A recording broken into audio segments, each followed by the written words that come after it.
مجھے لگ رہا ہے کہ جون کے مہینے میں، جون 30 تک، اور ممکن اس سے پہلے اس کے بارے میں چائلڈ برتھ رائٹ کے حوالے سے ڈیسیجن نہیں آئے گا، لیکن یہ ڈیسیجن جو ہے وہ ججمنٹ جو ہے وہ سامنے آ جانی چاہیے. کیا ایک جج کے پاس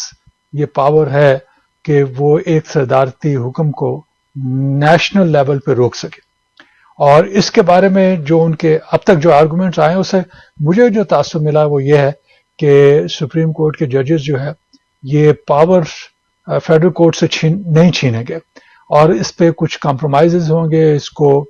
اس طرح سے پیش کیا جائے گا کہ جس میں فیڈرل کورٹس کی اس پاور کو بھی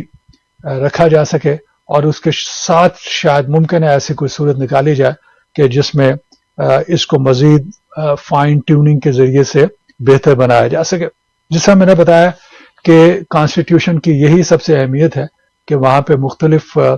گورنمنٹ کی جو برانچز ہیں وہ اپنے استحقاق کو محفوظ رکھنے کے لیے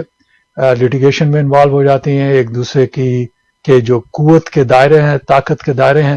ان کو دیکھتی ہیں کہ کہاں تک وہ اپنے حقوق کو